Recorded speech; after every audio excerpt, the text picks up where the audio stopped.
बार खांसी होगी, बार बार जुकाम होगा, बार बार गला दुखेगा, टॉन्सिलाइटिस होगा, कान में दर्द होगा, ये सब बता। तो सबसे ज्यादा बचपन जो होता है कफ के प्रभाव में, फिर 14 वर्ष की उम्र से शुरू करके लगभग 60 वर्ष की उम्र तक। आज के जमाने में ये 60 वर्ष कम हो गया, 40 तक ही हो गया। पुराने जमाने में ये 60 तक होता था। 14 वर्ष की उम्र से 40 वर्ष की उम्र तक जो व्यक्ति है, स्त्री हो या पुरुष, वो पित्त के प्रभाव में होता है। मानी 14 साल से लेकर 40 साल तक जितने भी रोग होंगे 99% वो पित्त के। ये 40 साल मैंने किया, आयुर्वेद तो 60 साल की बात करता है। ये 40 साल मैंने इसलिए किया है कि मेरे पास सैकड़ों पेशेंट हैं जो बात के हैं 40 की उम्र से।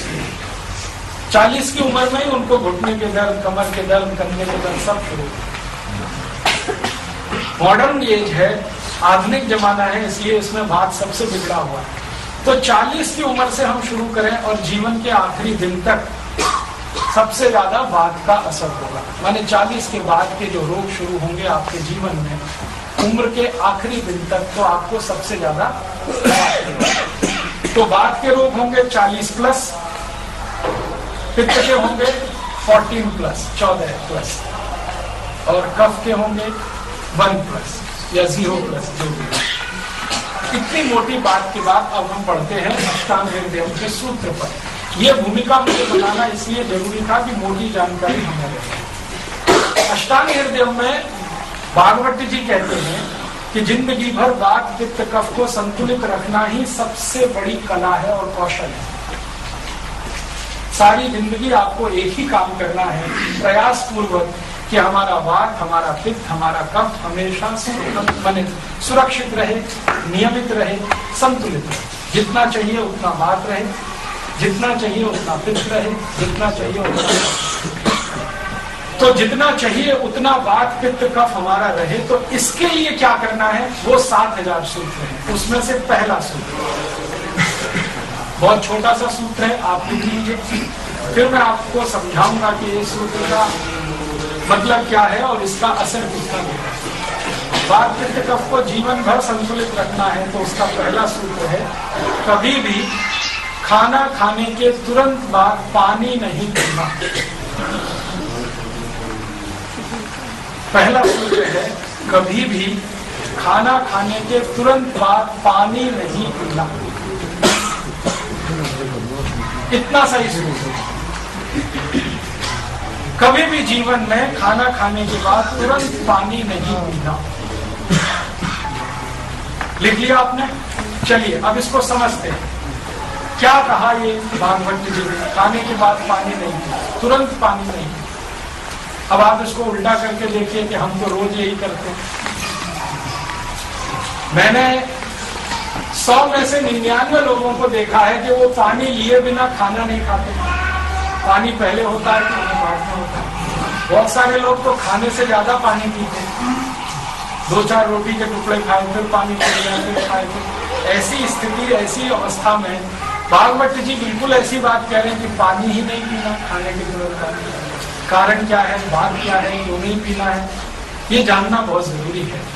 हम पानी क्यों न पिए खाने के बाद, क्या कारण है? बात ऐसी है कि हमारा जो शरीर है, ये शरीर का पूरा केंद्र है हमारा पेट।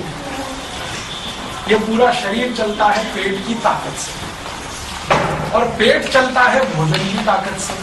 जो कुछ भी हम खाते हैं वही हमारे पेट की ताकत है। हमने दाल खाई, हमने सब्जी खाई, हमने रोटी खाई, हमने अचार खाया, दही खाया, लस्सी पिया, कुछ भी, दूध, दही, छाछ, लस्सी, फल आदि, ये सब कुछ भोजन के रूप में हमने ग्रहण किया। ये पेट को ऊर्जा देता है और पेट उस ऊर्जा को आगे के लिए ट्रांसफर करता है। आप कुछ भी खाते हैं, सब कुछ पेट आपके लिए ऊर्जा का आधार बनता है। अब हम खाते हैं तो पेट में सब कुछ जाता है। पेट में एक छोटा सा स्थान होता है, उसको हम हिंदी में कहते हैं आमाशय। कभी आप एनाटॉमी का, फिजियोलॉजी का कोई कैलेंडर आजकल आते हैं शरीर विज्ञान के, जिसमें शरीर के एक एक अंग को दिखाया जाता है। एक कैलेंडर खरीद लीजिए, 10-15 रुपए का आएगा, घर में टांग कर रखिए। उस कैलेंडर में आपको बताया जाएगा आपका पेट में जो नाभि स्थान है उसके बिल्कुल लेफ्ट में एक स्थान है, उसको आमाशय कहते हैं। आमाशय उसी स्थान का एक दूसरा नाम है जठर, और उसी को अंग्रेजी में कहते हैं एपिगैस्ट्रियम। आमाशय, जठर, एपिगैस्ट्रियम, ये एक ही स्थान के 3 नाम हैं। एक अंग्रेजी में है, एक संस्कृत में है, एक हिंदी में। पंजाबी में क्या कहते हैं मुझे नहीं पता। एपिगैस्ट्रियम, तो हमारे क्या कहते हैं पंजाबी में मैदा कहते हैं। ठीक है, जो भी आप कहते हैं, ये स्थान हमारे शरीर का सबसे महत्व का स्थान है, एपिगैस्ट्रियम या आमाशय या जठर, क्योंकि सारा खाना इसी में आता है। ये एक थैली की तरह से होता है, बहुत छोटा स्थान है, इसमें अधिक से अधिक 350 ग्राम खाना आ सकता है, उससे ज्यादा नहीं आ सकता बड़े लेते।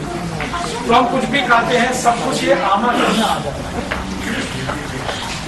अब आमाशय में क्या होता है, खाना जैसे ही पहुंचता है, ये भगवान की व्यवस्था है, ये शरीर में है, तुरंत इसमें आग जल जाती है, अग्नि। आमाशय में अग्नि होती है, उसी को कहते हैं जठर अग्नि, मिला के बोलते हैं जठर। ये जो जठर अग्नि है, ये आमाशय स्थान में प्रदीप्त होने वाली अग्नि है, आग है। ये आग ऐसी ही होती है जैसे रसोई गैस की आग। आपकी रसोई गैस है ना, एलपीजी सिलेंडर से जो कनेक्टेड है स्टोव, आपने स्विच ऑन किया, आग जल गई। ऐसे ही पेट में जैसे आपने खाना खाया, तुरंत आग जल गई, ये ऑटोमेटिक है। रोटी का पहला टुकड़ा आपने मुंह में डाला, इधर आग जली, जठर अग्नि। ये अग्नि तब तक जलती है जब तक खाना पचता है, डाइजेस्ट। आप खाना खा रहे हैं, अग्नि जल गई, अब अग्नि खाने को पचाती है, डाइजेस्ट कराती है। वो ऐसे ही कराती है जैसे रसोई गैस। आपने रसोई गैस में जो स्टोव है उसका स्विच ऑन कर दिया, आग जल गई, अब इस पे आपने दूध रख दिया, थोड़ा चावल डाल दिया, तो जब तक अग्नि जलेगी तब तक खीर बनेगी। इसी तरह से आपने पानी रख दिया, चावल डाल दिए, अब जब तक अग्नि जलेगी चावल पकेगा। आपने पानी रख दिया, दाल डाल घटाघट पानी पी लिया और खूब ठंडा पानी पी लिया, और कई लोग तो बोतल पे बोतल उतार दिया। अब होने वाला एक ही काम है, जो आग जल रही थी वो बुझ गई। आग अगर बुझ गई तो खाने के पचने की जो क्रिया है वो रुक गई। अब हमारे पेट में 2 ही क्रियाएं होती है खाने के पचने में। एक क्रिया है जिसको हम कहते हैं डाइजेशन, दूसरी है फर्मेंटेशन। फर्मेंटेशन का मतलब है सड़ना, और डाइजेशन का माने है पचना। अगर आग जलेगी तो खाना पचेगा, खाना पचेगा तो उसका रस बनेगा। आयुर्वेद के हिसाब से बोल रहा हूं, आपकी आग जलेगी, खाना पचेगा, खाना पचेगा तो रस बनेगा। जो रस बनेगा तो उसी रस में से मांस बनेगा, मांस जिसको आप फ्लैश कहते हैं। उसी रस में से मज्जा बनेगी, फिर उसी रस में से रक्त बनेगा, ब्लड, फिर उसी में से वीर्य बनेगा, फिर उसी में से हड्डियां बनेगी, बोन्स, फिर उसी में से मल बनेगा, एक्सक्रीटा, स्टूल, फिर उसी में से मूत्र भी बनेगा। तो मांस, मज्जा, रक्त, वीर्य, मल, मूत्र, अस्थि और सबसे अंत में मेद बनेगा। ये तब होगा जब खाना पचेगा तब। और आप जरा ध्यान से सुने इन शब्दों को। मांस की जरूरत है हमको, मज्जा की भी जरूरत है, रक्त की भी जरूरत है, वीर्य की भी जरूरत है, अस्थि भी चाहिए, मेद भी चाहिए, ये सब हमें चाहिए। क्या नहीं चाहिए? मल नहीं चाहिए और मूत्र नहीं चाहिए। तो मल और मूत्र तो बनेगा जरूर, लेकिन वो हमें चाहिए नहीं, शरीर को चाहिए नहीं। तो शरीर हर दिन उसको छोड़ देगा, मल को भी छोड़ेगा, मूत्र को भी छोड़ेगा। बाकी जो चाहिए शरीर उसको धारण करेगा। खाना जब हजम होगा, पचेगा, तो रस बनेगा, रस में से मांस, मज्जा, रक्त, वीर्य, मल, मूत्र, अस्थि, मेद बनेगा। मल मूत्र की जरूरत नहीं है, शरीर उसको छोड़ देगा। बाकी सब चीजों की जरूरत है, शरीर उसको धारण कर लेगा। ये एक है। दूसरी तरफ क्या होगा? आग नहीं जलेगी, आपने घटाघट पानी पी लिया, तो वही खाना सड़ेगा, और सड़ने के बाद उसमें से जहर बनेंगे, तो सबसे पहला जहर जो बनता है खाना सड़ने के बाद, उसका नाम है यूरिक एसिड। कई बार आप डॉक्टर के पास जाते हैं ना, आप कहते हैं मुझे ये तकलीफ, मुझे वो तकलीफ, तो डॉक्टर तुरंत डायग्नोसिस करके कहता है आपको यूरिक एसिड बन रहा है। तो वो आपको कहता है ये दवा खाओ, ये दवा खाओ, ये दवा खाओ, ऐसे खाओ, वैसे खाओ, यूरिक एसिड कम करो। ये विष है यूरिक एसिड, और ये इतना खतरनाक विष है कि अगर आपने इसको कंट्रोल नहीं किया या बंद नहीं किया तो ये आपके शरीर को उस स्थिति में ले जा सकता है कि आप एक कदम भी चल ना सके, टोटली बेड रिडन हो जाए, बिस्तर पे ही आपको पड़ा रहना पड़े, पेशाब भी बिस्तर पे निकले और आपको संडास भी बिस्तर पे ही करनी पड़े। यूरिक एसिड इतना खतरनाक है, वहां तक लेके जाता है। तो इसलिए खराब विष है, अच्छा नहीं है, नहीं बनना चाहिए। और एक उदाहरण देता हूं, जब खाना सड़ता है तो यूरिक एसिड जैसा ही और एक विष बनता है शरीर में, उसी को कहते हैं LDL, लो डेंसिटी लिपोप्रोटीन, माने खराब कोलेस्ट्रॉल। डॉक्टर अक्सर आपको कहता है, आप जाते हैं ब्लड प्रेशर चेक कराने, डॉक्टर कहता है हाई बीपी है, फिर आप पूछोगे कारण बताओ, तो कहेगा आपको कोलेस्ट्रॉल बहुत है। तो कोलेस्ट्रॉल कौन सा बहुत है, आप और ज्यादा डीप पूछेंगे तो कहेगा LDL बहुत है, लो डेंसिटी लिपोप्रोटीन। और इससे भी ज्यादा खराब और एक विष है, वो है VLDL, very low density lipoprotein. ये भी कोलेस्ट्रॉल जैसा ही विष है। अगर VLDL बहुत बढ़ गया तो भगवान भी नहीं बचा सकता। कितनी खराब स्थिति है शरीर। और एक उदाहरण देता हूं, खाना जब सड़ता है पेट में तो इसी में से कुछ और भी जहर बनते हैं। उन जहर के कुछ नाम हैं, अंग्रेजी में हम कहते हैं ट्राइग्लिसराइड्स। डॉक्टर आपको डायग्नोस करके कहता है कि आपका ट्राइग्लिसराइड्स बहुत बढ़े हुए हैं, समझ लीजिए विष निर्माण हो रहा है शरीर में। तो कोई यूरिक एसिड के नाम से कहे, कोई कोलेस्ट्रॉल के नाम से कहे, कोई LDL के नाम से, VLDL के नाम से कहे, या ट्राइग्लिसराइड, समझ लीजिए ये सब विष हैं। और ऐसे विष 103 हैं, मैंने आपको 4-5 नाम लिए। ये सारे विष तब बनते हैं जब खाना नहीं पचता, खाना सड़ता है।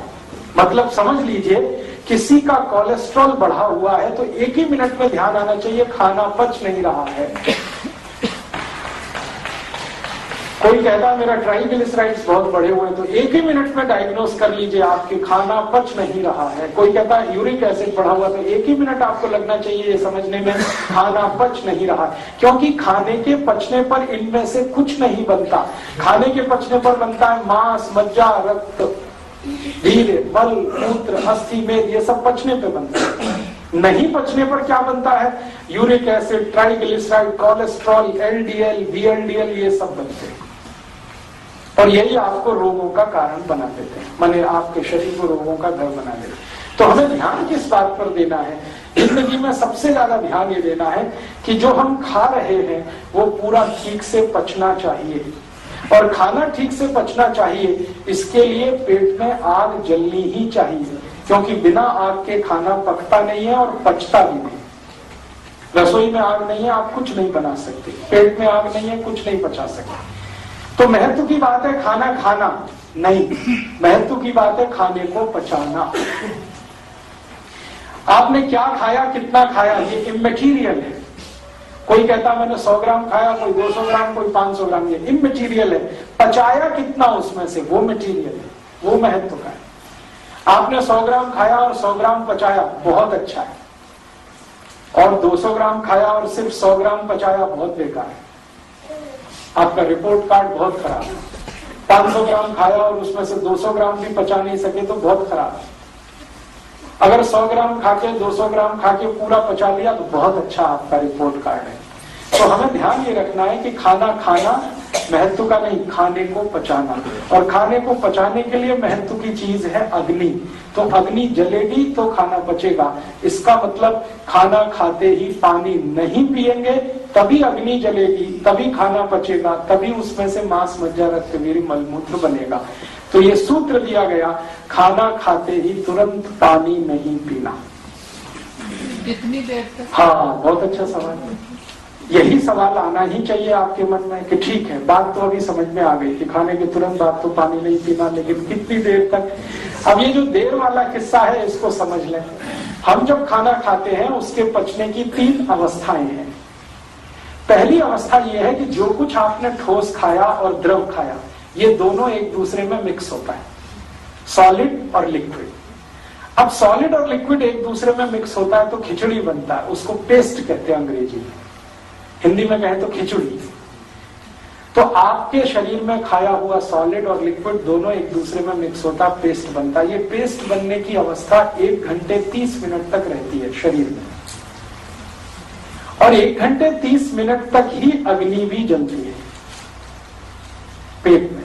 अग्नि का सबसे बड़ा काम है खिचड़ी बनाना, सॉलिड और लिक्विड को मिला के उसको पेस्ट में बदल देना, ये अग्नि का मुख्य काम है। 1 घंटे 30 मिनट के बाद अग्नि अपने आप कम हो जाती है, बुझ तो नहीं जाती है लेकिन कम हो जाती है। उसके बाद क्या होता है, उसके बाद आपके खाने का रस बनना शुरू होता है। अब आप जानते हैं कि जब भी किसी चीज का रस बनेगा तभी उसमें पानी की जरूरत आएगी।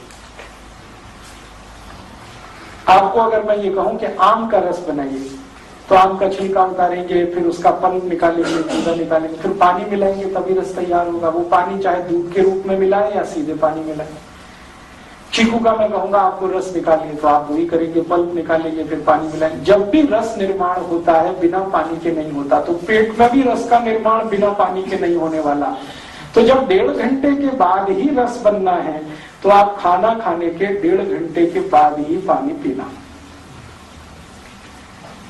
कुछ लोग ऐसे हैं दुनिया में जिनको खाना खाने के 1 घंटे के बाद ही रस बनने लगता है, कुछ ही लोग हैं, बाकी सबको नहीं बनता। जो लोगों को 1 घंटे में बनने लगता है वो लोग हैं जो बहुत मेहनत करते हैं, खेत में हल चलाते हैं, फावड़ा चलाते हैं, पत्थर तोड़ते हैं, सड़क पर रिक्शा खींच के ले जाते हैं, हाथ गाड़ी लेके जाते हैं। जो बहुत मेहनती लोग हैं उनको पेट में खाना खाने के 1 घंटे में ही रस बनने लगता है। तो वो लोग जो ज्यादा मेहनत करते हैं वो खाने के 1 घंटे बाद ही पानी पी सकते हैं। लेकिन जो आपके जैसे मेरे जैसे लोग हैं, कम मेहनती हैं, हमको 1.5 घंटे बाद ही पानी पीना अच्छा है। तो क्लियर हो गया, खाने के तुरंत बाद पानी नहीं पीना है, 1.5 घंटे के बाद पानी पीना। और 1.5 घंटे के बाद कितना पानी पीना है, जितनी इच्छा करे उतना, 1 गिलास, 2 गिलास, 3 गिलास, 5 गिलास, आपकी जितनी कैपेसिटी है पीने की, जितनी प्यास लगी है उतना आप पी सकते हैं। बहुत अच्छा। अब ये तीसरा सवाल आ गया।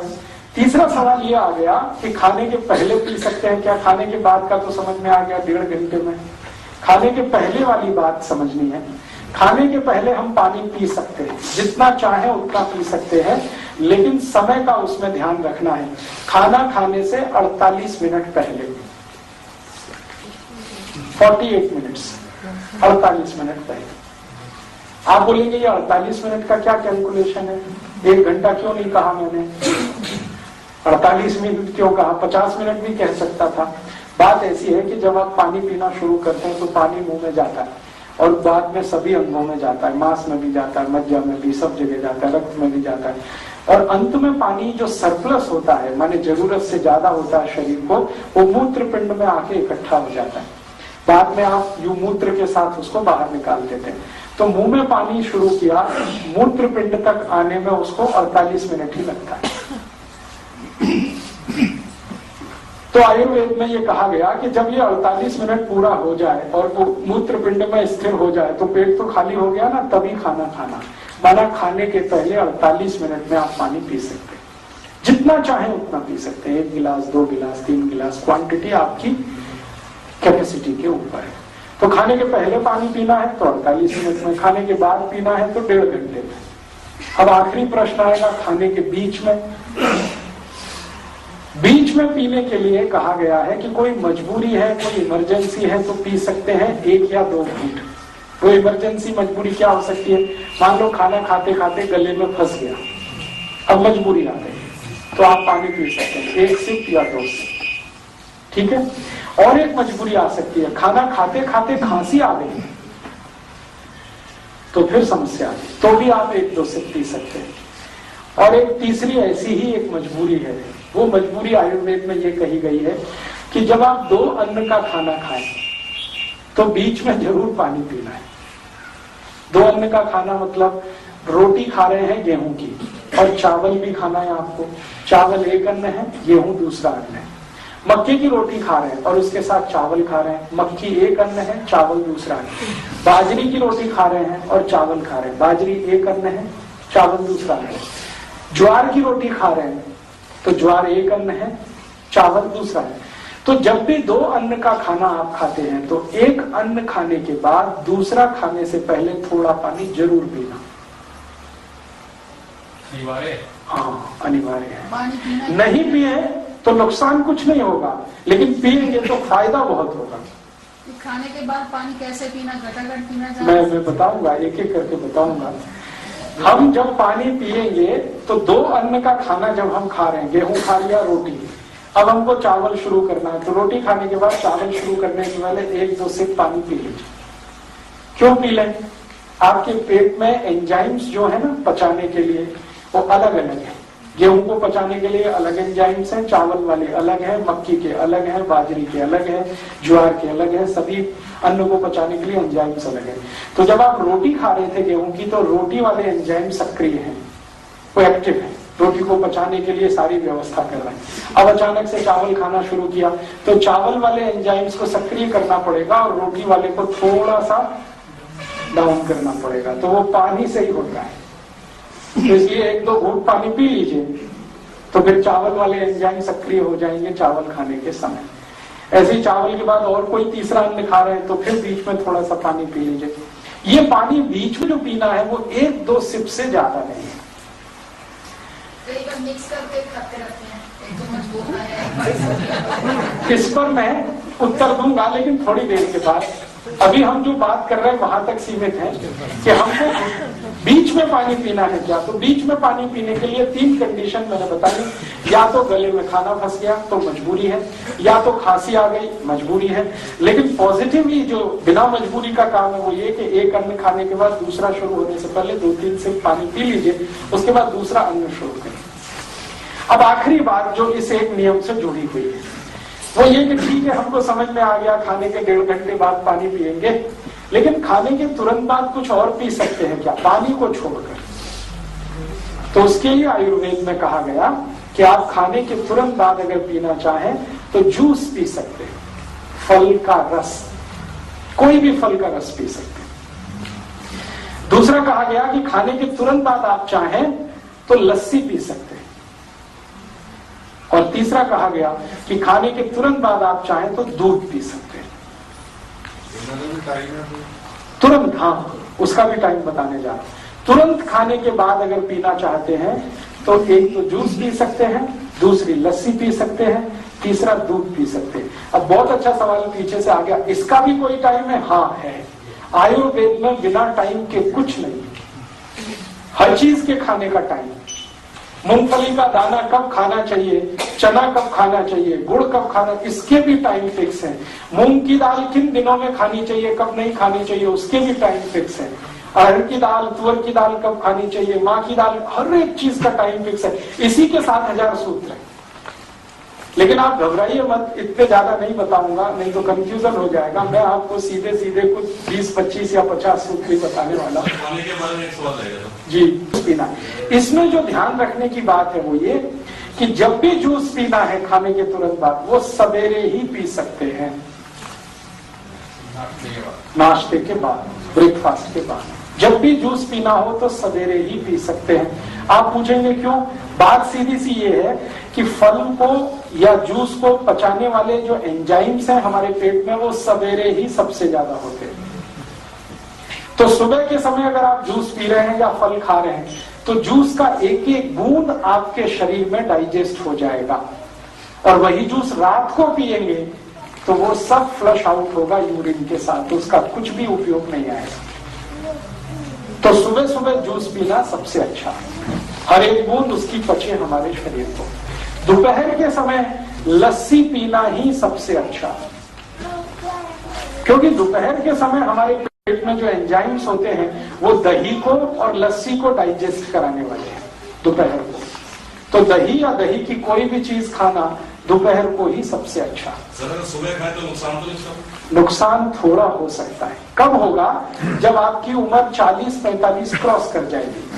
40-45 तक तो क्या मैंने बताया, पित्त का प्रभाव है। पित्त का प्रभाव ऐसा प्रभाव होता है जो दूसरे सबको कंट्रोल कर लेता है। सर ऐसे सुबह यहाँ गांव में तो 2-2 गिलास लस्सी पीते हैं। हाँ, तो उस पर भी मैं आऊंगा थोड़ी देर में। जो 2-2 गिलास लस्सी पीते हैं ना, वो काम भी बहुत करते हैं, आपसे ज्यादा करते हैं, मुझसे ज्यादा करते हैं। उनको अभी बोलो कि 5 एकड़ का खेत जोतना है तो वो चले जाएंगे, मेरी तो हिम्मत नहीं, आधे एकड़ में ही बैठ जाऊंगा। तो जो गांव में अभी मेहनत कर लेते हैं, हिम्मत उनमें है, उनके लिए तो कुछ चीजें एक्सेप्शन में आ जाती है। मैं बात कर रहा हूं आपकी, आपसे मतलब जो शरीर श्रम ज्यादा नहीं करते हैं, शहर में रहते हैं, ऐसे लोगों के लिए मैं आयुर्वेद के नियम की बात कर रहा हूं। जो बहुत श्रम करते हैं उनके लिए नियम बिल्कुल अलग है। तो अभी हम इतनी सी बात पे अपने को केंद्रित करें।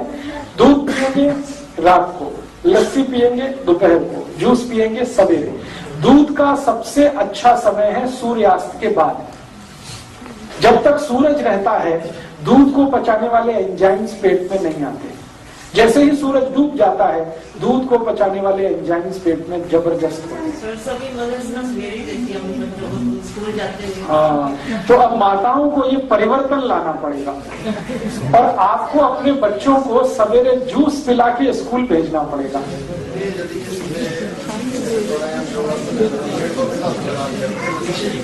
हाँ, 1 मिनट अशोक भाई का सवाल है, मैं 1 मिनट आपका सवाल है, बहुत जेन्युइन है। हम पटियाला में हो या जलंधर में, लुधियाना में हो या दिल्ली में, ज्यादातर घरों में मैंने भी देखा है माताएं अपने बच्चों को स्कूल भेजती है तो दूध पिला के भेजती है।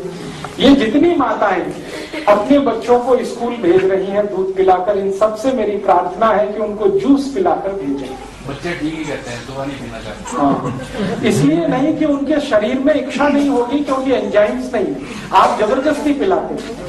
सुबह के समय किसी भी बच्चे की दूध पीने की इच्छा नहीं होती, आप मार के पीट के जबरदस्ती अपना फोर्स दिखाकर उसको पिला देते हैं। इच्छा क्यों नहीं होती? क्योंकि पेट में एंजाइम्स ही नहीं है उसको पचाने वाले, इसलिए इच्छा भी नहीं होती। तो वो सही है, इच्छा नहीं होती उसकी, तो आप उसकी इच्छा का सम्मान करिए। बस उसको सवेरे जूस पिलाना शुरू कर दीजिए। जूस नहीं पी सकता है तो फल खिलाना शुरू कर दीजिए। सवेरे का समय फल और जूस के लिए आप फिक्स कर दीजिए। दोपहर को जब वो स्कूल से लौटते हैं तो दही का समय फिक्स कर दीजिए। आप उनको दही खिलाइए, लस्सी खिलाइए, मट्ठा पिलाइए, जो पीना, और शाम का समय फिक्स कर दीजिए दूध का। ये जो नाश्ते में हम चाय कॉफी लेते हैं, हाँ, एक मिनट उस पर मैं आ जाऊंगा, 1 ही मिनट लगेगा। पहले एक नियम जो क्लियर हो जाए हम सबको, बोलिए। छोटे बच्चे दूध मांगते हैं। देखिए, मैं एक खुद ही करने जा रहा हूँ, आप 1 मिनट के लिए बस शांत रहें, धैर्य रखें। मैं जो कहने जा रहा हूँ उसको ध्यान से सुन लें। ये जो नियम है जो मैंने बता दिया, ये सामान्य लोगों के लिए, ठीक है।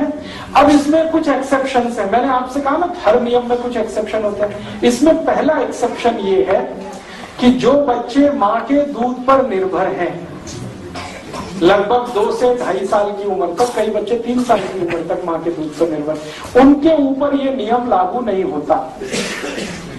भागवत जी ने आगे इसी नियम को एक्सप्लेन किया। वो कहते हैं कि जो पूरी तरह से माँ के दूध पर निर्भर है, उन बच्चों पर ये नियम लागू नहीं होता, माने उनको एक्सक्लूड करके आप बात करिए।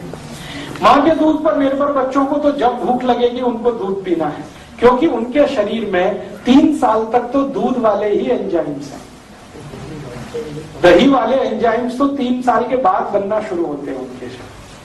दाल, सब्जी आदि आदि को पचाने वाले एंजाइम्स 1.5-2 साल के बाद ही बच्चों के शरीर में आना शुरू होते हैं।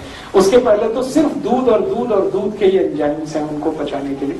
तो जो बच्चे माँ के दूध पर निर्भर हैं, उनको छोड़कर सभी के ऊपर ये नियम लागू होगा। कहते हैं 5 साल या 5 से 15 साल के बच्चे रात को दूध नहीं देना चाहिए, वो बेड बैटिंग करेंगे। हाँ, अब ये जो बेड बैटिंग है ये डिसीज है। बेड बैटिंग जो है, रात को बिस्तर में पेशाब करना, ये बीमारी है। इस बीमारी को ठीक करना ही पड़ेगा। दही जो है वो एसिडिक है, अम्लीय है, और दूध जो है वो क्षारीय है, एल्कलाइन है।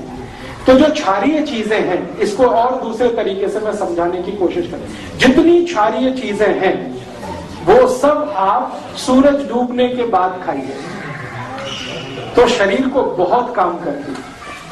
और जितनी अम्लीय चीजें हैं एसिडिक, वो सब सूरज निकलने के बाद खाइए तो शरीर को बहुत लाभ करती है। अम्लीय माने एसिडिक, थोड़ी खट्टी, दही थोड़ा खट्टा होता है ना, हल्का खट्टापन उसमें आता है, कितना भी ताजा हो तो भी हल्का खट्टापन उसमें होता है। तो हल्की खट्टी, ज्यादा खट्टी, रस वाली, ये सब चीजें अम्लीय हैं। और जिनका स्वाद थोड़ा कसेला होता है या नॉर्मल होता है, जैसे पानी, जैसे दूध, वो नॉर्मल स्वाद के हैं और बाकी सब कसेली चीजें हैं। तो ज्यादा कसेली चीजें सब क्षारीय हैं, एल्कलाइन है। तो क्षारीय चीजों को खाने के लिए आयुर्वेद कहता है रात का समय सबसे अच्छा, सूरज डूबने के बाद। और अम्लीय चीजें खाने का सबसे अच्छा समय है सूरज उगने के बाद। तो दही का, फल का, सबका समय शुरू होता है सूरज उगने के बाद। दूध का समय शुरू होता है सूरज डूबने के बाद। आगे बढ़े, दूसरे सूत्र पर चले। पानी का ही दूसरा सूत्र है, बहुत छोटा सूत्र है, लिख लें पहले, फिर बाद में एक्सप्लेनेशन इसका मैं करूंगा। पानी हमेशा, जी चाय की बात हो गई, चलो चाय ही पढ़ लेते हैं पहले, चाय ही। चाय के बारे में जानकारी दे दूं मैं। चाय जो है ना, आपके देश का उत्पादन नहीं है, पहली बात जानकारी के लिए बता। अंग्रेज आए थे जब इस देश में, तो चाय का पौधा साथ में लाए थे और उन्होंने भारत में कुछ ऐसे स्थान हैं जो अंग्रेजों के अनुकूल, जहां ठंड ज्यादा पड़ती है, उन स्थानों पर, पहाड़ियों पर चाय के पौधे लगवा दिए, तो उसमें से चाय होने लगी। अंग्रेज अपने साथ चाय लेके आए थे, भारत में चाय कभी हुई नहीं। 1750 के पहले इस देश में एक भी चाय का कहीं नामो निशान नहीं था। ब्रिटिशर्स आए ईस्ट इंडिया कंपनी लेकर, तो उन्होंने चाय के बागान लगाए, उन्होंने अपने लिए लगाए। क्यों लगाए? चाय एक मेडिसिन है, इस बात को ध्यान से सुनिए। चाय एक मेडिसिन है, लेकिन सिर्फ उन लोगों के लिए जिनका ब्लड प्रेशर लो रहता है, सिर्फ उन लोगों के लिए जिनका ब्लड प्रेशर लो रहता है चाय मेडिसिन है। और जिनका ब्लड प्रेशर नॉर्मल और हाई रहता है, चाय उनके लिए जहर है। सर आज के न्यूज़ पेपर में है चाय मोटापा कम करती है, बता रहा हूं ना। आगे बढ़ते हैं। चाय उन सब के लिए जिनको ब्लड प्रेशर कम रहता है अमृत है, मेडिसिन है, लो बीपी वालों के लिए। लेकिन चाय उन सब के लिए जहर है जिनको बीपी हाई रहता है या नॉर्मल रहता है। अब अंग्रेजों की एक समस्या है, आज भी है, वो हजारों साल से। सभी अंग्रेजों का बीपी लो है, सिर्फ अंग्रेजों का ही नहीं, अमरीकियों का भी, कैनेडियन लोगों का, फ्रेंच लोगों का, जर्मन लोगों का, स्वीडिश लोगों का, डेनिश लोगों का, सबका बीपी लो है। कारण क्या है? बहुत ठंडे इलाके में रहते हैं, बहुत ठंडे इलाके में। उनकी ठंड का तो हम सोच नहीं सकते। सर एक चीज, तनाव, टेंशन, डिप्रेशन में बहुत ज्यादा है। मैं बताता हूं, अभी एक बात पूरी हो जाए तो। अंग्रेज और अंग्रेजों के आसपास के सारे देश दुनिया के इस हिस्से में रहते हैं जहां ठंड बहुत है। साल में 6 महीने सूरज नहीं, इतनी ठंड है।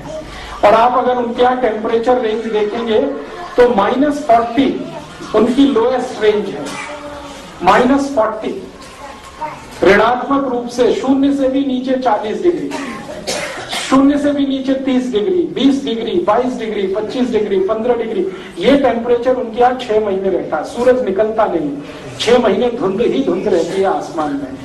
ये इनकी सबसे बड़ी तकलीफ है, अंग्रेजों की और अंग्रेजों के आसपास के देशों। ज्यादा ठंडे इलाके में कोई भी रहेगा उसका बीपी लो हो जाएगा।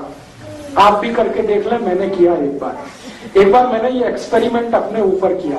बर्फ मंगाया मैंने, वो बर्फ की सिल्ली आती है ना, वो मंगाई और चारों तरफ सिल्ली लगा के अंदर में लेट गया। लेटने से पहले मैंने मेरा बीपी चेक कर लिया और लेट गया। 3 मिनट के बाद ही मेरा बीपी लो होना शुरू हो गया। 3 मिनट से 6 मिनट में इतना लो हो गया कि मेरी दम निकल जाए ऐसी हालत हो गई। 8-10 मिनट में ही मुझे बर्फ से बाहर आना पड़ा। फिर बीपी चेक किया, मैं कल्पना नहीं कर सकता इतना लो था, इतना लो था। फिर मेरे समझ में आ गया कि मेरे से ज्यादा बेचारे तो अंग्रेज हैं जो बर्फ की सिल्लियों में 6 महीने रहते हैं। चारों तरफ बर्फ रहती है, छत पे बर्फ रहती है, सड़क पे बर्फ रहती है, इधर बर्फ रहती है, उधर बर्फ रहती है। इतनी बर्फ होती है कि गाड़ियां बर्फ में दब जाती हैं। फिर उनको स्पेशल अभियान चलाना पड़ता है बर्फ को तोड़ने का। सारी सरकारों का बड़ा बजट तो बर्फ तोड़ने में खर्च होता है, कनाडा, अमेरिका वगैरह। तो वो लोग सच में बर्फ में ज्यादा रहते हैं, ठंड बहुत है, ब्लड प्रेशर बहुत लो होता है। अब तुरंत ब्लड को स्टिमुलेंट चाहिए, अगर बीपी लो हो गया, इतनी ठंड पड़ गई, स्टिमुलेंट चाहिए तुरंत बीपी बढ़ाने के लिए, तो चाय उसमें सबसे अच्छी है। दूसरे नंबर पे कॉफी। तो चाय और कॉफी उन सबके लिए बहुत अच्छी है जो ठंड वाले इलाके में रहते हैं। और भारत के ऐसे कई इलाके हैं जहां बहुत ठंड पड़ती है। अगर मैं जम्मू कश्मीर में जाकर ये व्याख्यान दूंगा तो लोगों से कहूंगा चाय पियो, कॉफी भी पियो, क्योंकि उनके लिए वो मेडिसिन है। आपको अगर मैं लेक्चर करूंगा तो आपको बोलूंगा आप मत पियो, क्योंकि आप इतने बर्फ वाले इलाके में नहीं रहते।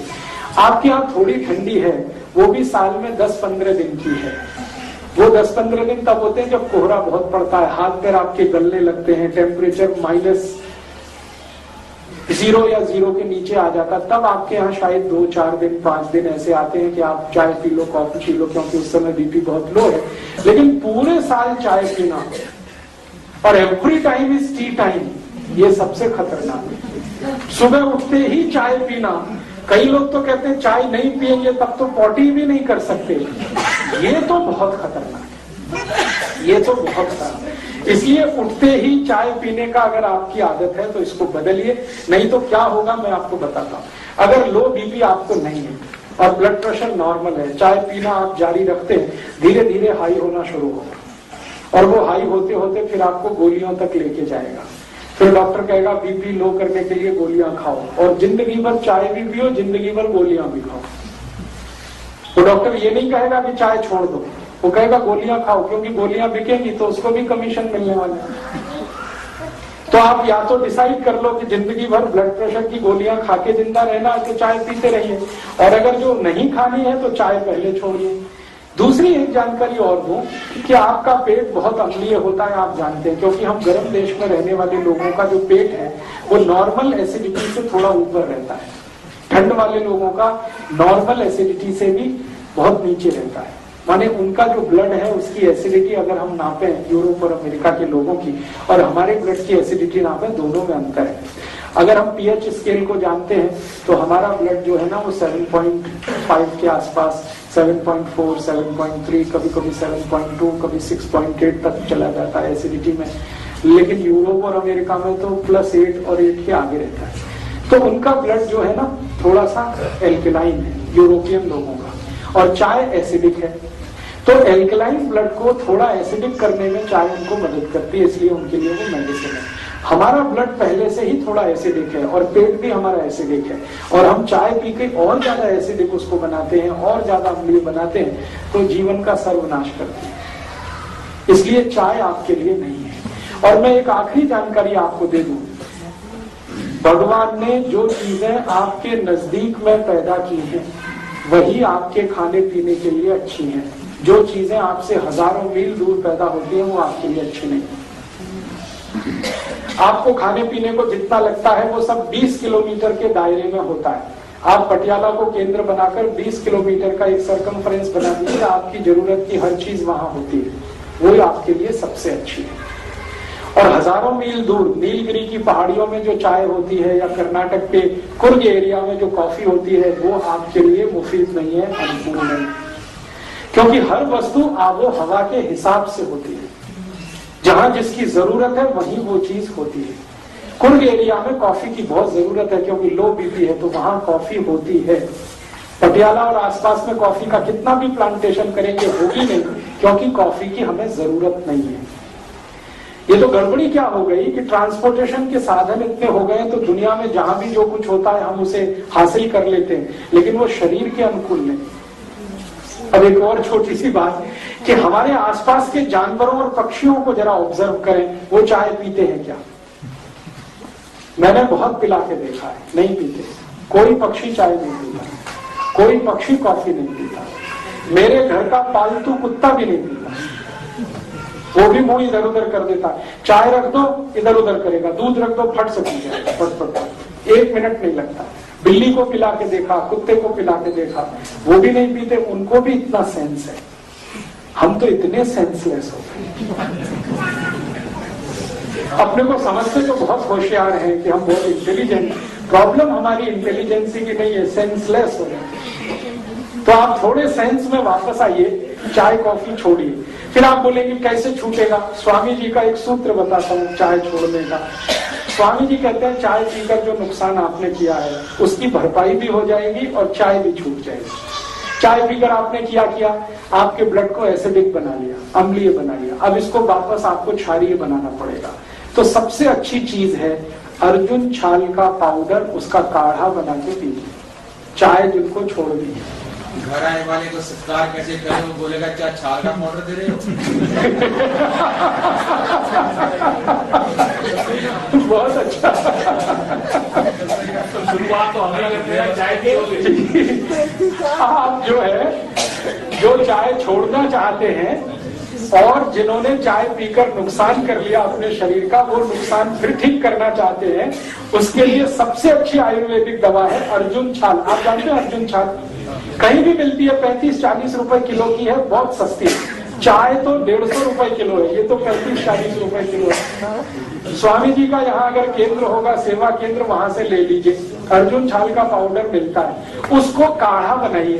काढ़ा बनाना आप सब जानते हैं, पानी में डाल के उबाल दीजिए, थोड़ा उसमें चाहे तो शक्कर मिला दीजिए, गुड़ मिला दीजिए, बहुत अच्छा तैयार होता है। टेस्ट उसका चाय का ही जैसा है और रंग भी चाय के जैसा है। उसमें दूध भी डाल सकते हैं, गुड़ या चीनी जो भी डाल के, और उसको पी लीजिए लगातार। 15-20 दिन आपने पी लिया तो मैं आपको 99% गारंटी देता हूँ चाय छूट जाएगी। और चाय पीकर जितना नुकसान आपने कर लिया वो सारा नुकसान उससे कवर हो जाएगा।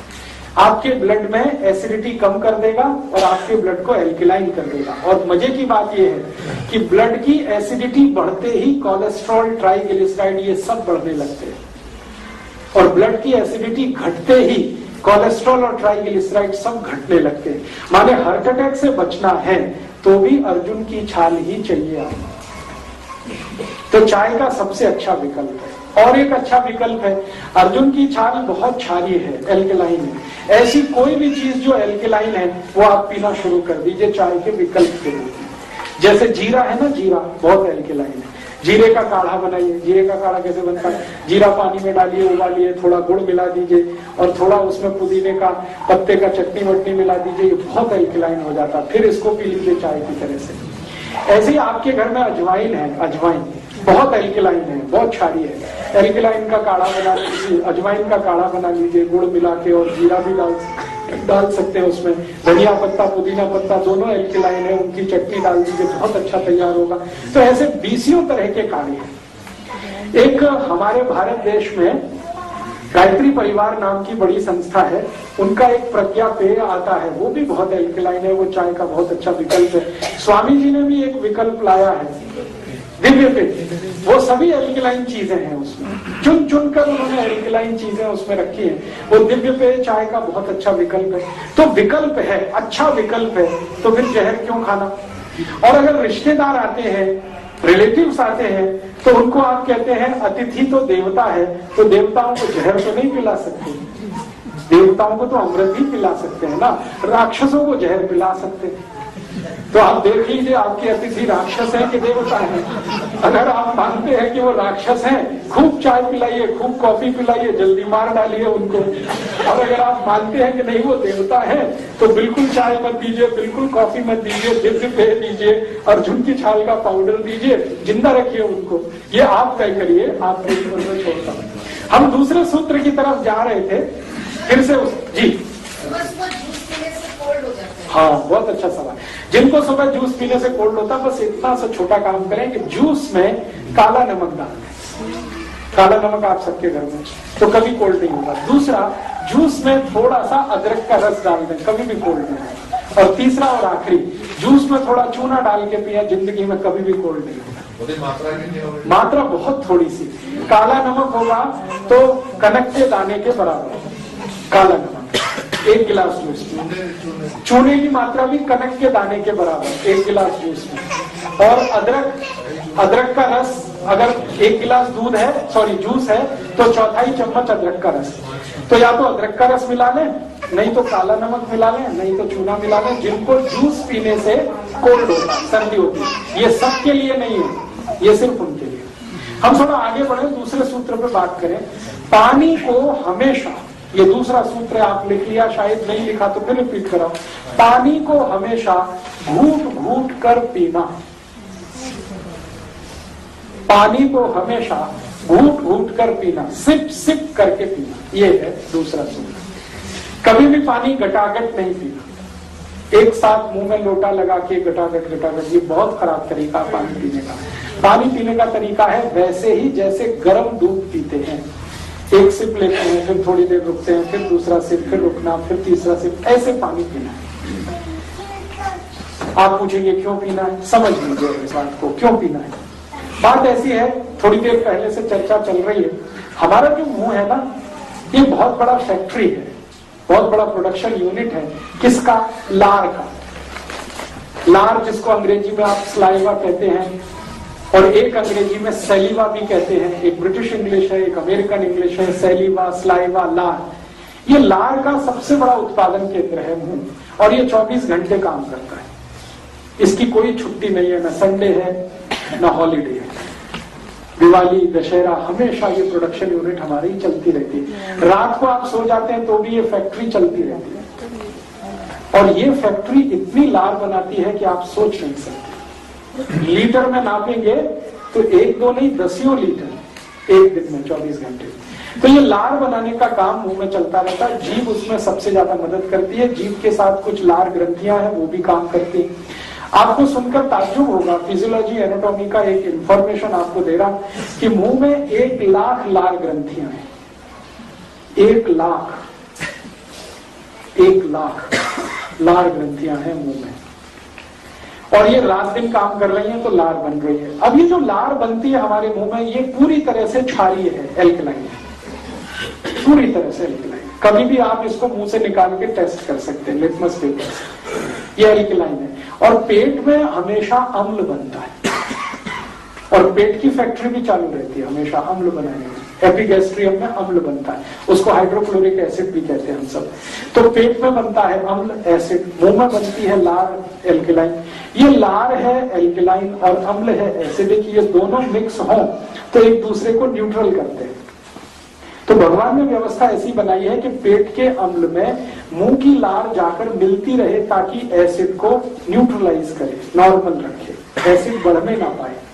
इसलिए व्यवस्था ऐसी है कि जो भी लार बनेगी वो अंदर जाएगी, लार बनेगी अंदर जाएगी, बनेगी अंदर जाएगी, बनेगी अंदर जाएगी। ये हमारे शरीर में चलता रहता है। इसलिए कहा यह गया है कि पानी को अगर आप घूट घूट कर पी रहे हैं, सिप सिप करके पी रहे हैं, तो ज्यादा मात्रा में लार अंदर जाएगी। और एक साथ घटाघट पानी पी रहे हैं तो बहुत थोड़ी सी लार अंदर जाएगी। 1 गिलास पानी आपने 2 सेकंड में खत्म कर दिया, थोड़ी सी ही लार जाएगी, लेकिन उसी 1 गिलास पानी को 3-4 मिनट धीरे धीरे पिएंगे तो ज्यादा लार जाएगी।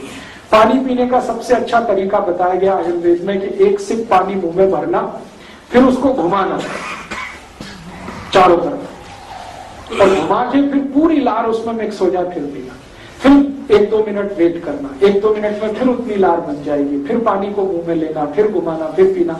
ये तरीका आदर्श है, आइडियल है, ऐसे पानी पीना। आप बोलेंगे फायदा सबसे बड़ा ये है कि बार बार लार अंदर गई तो पेट का एसिड आपने न्यूट्रल कर लिया। जिनका एसिड न्यूट्रल होता है उनको लाइफ में वात, पित्त, कफ तीनों न्यूट्रल रहते हैं, बढ़ ही नहीं सकते, घट भी नहीं सकते, और जिंदगी भर आप निरोगी रह सकते हैं। इतना पावरफुल सूत्र है कि सिर्फ पानी को घूट घूट करके पीना। मैंने इस सूत्र पर बहुत एक्सपेरिमेंट किए, और मेरे अलावा दुनिया के बहुत सारे वैज्ञानिकों ने एक्सपेरिमेंट किए। मैं अमेरिकन यूनिवर्सिटी, एक अमेरिकन इंस्टीट्यूट है जॉन हॉपकिंस इंस्टीट्यूट, वहां पर 2 साइंटिस्ट हैं, नेफ्रोलॉजिस्ट हैं, उनसे मेरा कंप्यूटर के माध्यम से दोस्ती हो गया, ईमेल के थ्रू। मैंने उनकी एक बार वेबसाइट पे क्लिक किया, वो दोनों साइंटिस्ट 12 साल से एक ही एक्सपेरिमेंट कर रहे हैं, दोनों नेफ्रोलॉजिस्ट हैं, माने किडनी रोग के विशेषज्ञ। उनका ये एक्सपेरिमेंट है कि पानी घटाघट पियो तो क्या होता है, और पानी घूट घूट पियो तो क्या होता है। 12 साल से वो एक ही काम में लगे। 12 साल के बाद उन्होंने रिजल्ट दिया है और उसकी पूरी थीसिस तैयार की है। वो ये कहते हैं कि पानी जो घटाघट पिए तो रोग ही रोग शरीर में। वो बोलते हैं सबसे ज्यादा संभावना है एपेंडिसाइटिस की, दूसरी संभावना है प्रोस्टेट एनलार्जमेंट की, वो कहते हैं कि ये प्रोस्टेट के जितने भी प्रॉब्लम्स हैं, अपेंडिसाइटिस के जितने भी प्रॉब्लम है, ये सब मैक्सिमम उन लोगों को है जो घटाघट पानी पीते रहते हैं। और वो कहते हैं कि जो घूट घूट पानी पी रहे हैं, वो कहते हैं दिस इज आइडियल। और वो कहते हैं कि भारत तो बहुत लकी है कि इस नियम का भारत को 3500 साल से ज्ञान है, हमको तो अभी पता चला 12 साल पहले कि पानी घूट घूट पीना। उन्होंने अपने 100 से ज्यादा पेशेंट पर 12 साल ये काम किया जिनकी किडनियां खराब हो गई और जिनको डायलिसिस करना पड़ता था। ऐसे 100 पेशेंट पे उन्होंने एक्सपेरिमेंट किए। उनका कहना है कि जितने पेशेंट को घूट घूट पानी पीने को उन्होंने बोला, सभी को डायलिसिस देर में हुआ। माने जैसे हर दिन डायलिसिस लगता है ना, घूट घूट पानी पीने लगे तो 2 दिन के बाद, 3 दिन के बाद, 6 दिन के बाद, 10 दिन के बाद, 15 दिन के बाद वो समय बढ़ता ही गया और अंत में 3-3 महीने में एक बार डायलिसिस उनको करना पड़ा और 6 महीने में करना पड़ा। और जो घटाघट पानी पीते हैं उनको हर दिन या हर दूसरे दिन डायलिसिस पे लग जाता। तब उन्होंने थीसिस तैयार किया। वो थीसिस को उन्होंने, एक बहुत बड़ी मैगजीन आती है लेंसेट, उसका नाम है, लंदन से छपती है, उसमें दिया वो थीसिस। मैंने पढ़कर फिर उनको कांटेक्ट किया कि आपको ये पता कैसे चला घूट घूट पानी पीने का। तो उन्होंने कहा कि हमको किसी इंडियन ने बताया था जो अमेरिका में रहता है और हमने उसको सीरियसली ऑब्जर्व करने के लिए ये किया था। तो मैंने कहा हमारे भारत में तो 3500 साल पहले ये पता। उन्होंने कहा हाँ हमें मालूम है, लेकिन भारतवासी इसका पालन नहीं करते, इसका बहुत अफसोस है। अब वो दोनों इसका प्रचार करने में लग गए। वो कहते हैं पानी को घूट घूट पियो तो किडनी भी अच्छी रहेगी, लीवर भी अच्छा रहेगा, सब कुछ अच्छा रहेगा। तो आप इसको हमेशा याद रखिए कि पानी को घूट घूट पीना ही सबसे उत्तम है। और दूसरी जानकारी ये कि जब आप खूब ज्यादा पानी को मुंह में घुमा घुमा के पीते हैं और खूब सारा स्लाइवा या सैलिवा या लार आपके पेट में जाता है और पेट के एसिड को बैलेंस रखता है, तो रक्त का एसिडिटी बढ़ नहीं सकता, तो फिर जिंदगी में रोग आने का चांस होता नहीं। मैंने ये एक्सपेरिमेंट बहुत सारे ऐसे लोगों पे किए जिनको मोटापा है, बहुत ज्यादा वजन बढ़ा हुआ है। मेरे ऐसे कई दोस्त हैं जो आईटी इंडस्ट्री में काम करते हैं, सॉफ्टवेयर में काम करते हैं, जिनको मोटापा बहुत है। वजन उनका 150 किलो है, 160 किलो है, 170 किलो है। उनमें से कई की नौकरियां चली गई हैं सिर्फ इसलिए कि वजन ज्यादा है। उनको पिंक स्लिप दिए गए और उसमें लिख दिया गया कि माफ करिए, आदमी को तो हम काम पे रख सकते हैं, हाथी के बच्चों को नहीं रख सकते। 150 किलो, 160 किलो ऐसे वजन मेरे दोस्त हैं। फिर जब वो परेशान हो गए, नौकरी चली गई, घबरा गए, तब उन्होंने कहा आप बताओ क्या करें। तो मैंने कहा स्वामी जी का शिविर करो। तो उन्होंने कहा वो तो 7 दिन का हो गया। बेंगलोर में ऐसे मेरे दोस्त हैं, उन्होंने 7 दिन शिविर किया, फिर उसके बाद कहते हैं हमसे नहीं होता। जितने दिन गए शिविर में उतने दिन हुआ, बाद में बंद हो गया। फिर कहता कोई सरल उपाय बताओ। तो मैंने कहा इतना ही करो, घूट घूट पानी पियो, इतना ही करो और खाने के 1.5 घंटे के बाद पानी पियो। तो साल भर से ज्यादा है हो गया है, वो सब इसको फॉलो कर रहे हैं। अब किसी का वजन 160 किलो से 80 किलो हो गया, किसी का वजन 140 किलो से 70 किलो हो गया, किसी का वजन 165 किलो से 85 से 90 किलो रह गया। वजन इतना तेजी से घटता है घूट घूट पानी पीने से। और मेरे पास कुछ ऐसे भी पेशेंट हैं जिनका पेट बहुत ज्यादा बाहर आ गया था, उनका सभी पेट अंदर चला गया घूट घूट पानी पीने से।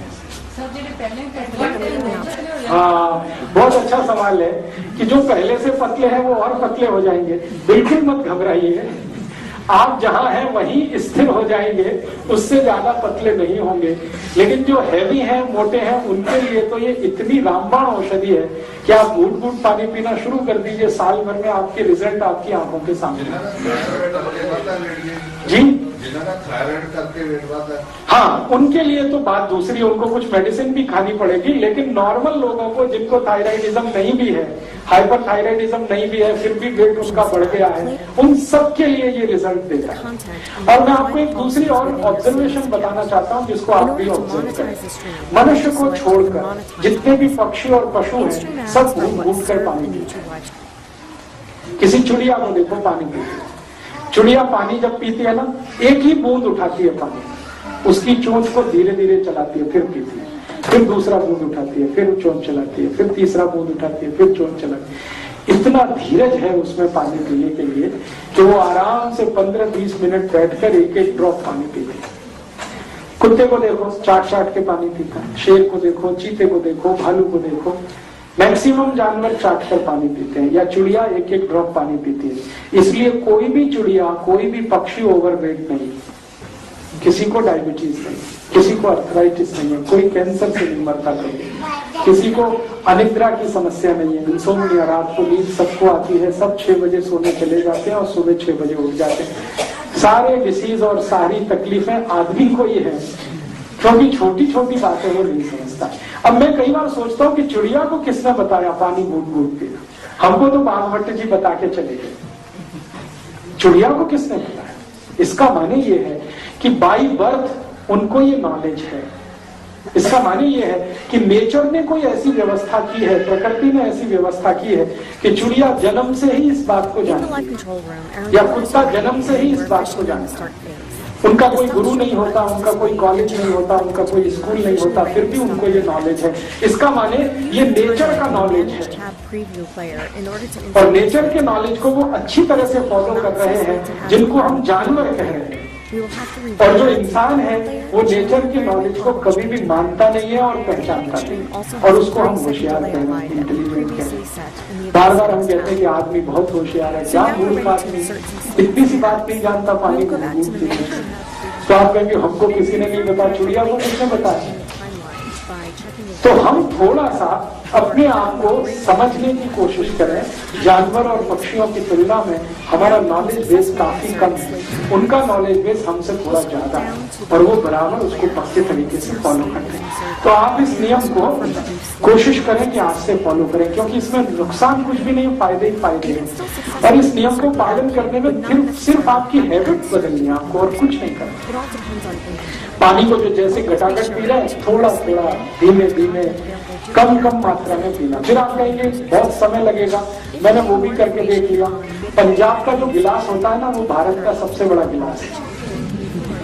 उतना गिलास पानी, पंजाब का एक गिलास तो आप जानते हैं आधे लीटर से भी ज्यादा का होता, उतना पानी मैंने एक एक चम्मच पी के देखा है, 3 मिनट ही लगता है बस, एक एक चम्मच। इसका मतलब क्या है? इसका मतलब है एक दिन में 10 गिलास से ज्यादा तो कोई भी नहीं पी सकता। तो 30 मिनट एक दिन में आपको चाहिए पानी पीने के लिए। 24 घंटे का आपके पास दिन है, 30 मिनट आप नहीं निकाल सकते घूट घूट पानी पीने के लिए? कर सकते हैं, बस ध्यान देंगे, और ध्यान देकर आप इसको शुरू करें। हाँ, अभी मैं थोड़ी देर में आता हूँ उस सूत्र पर कि कोसा पीना कि कोसा पीना।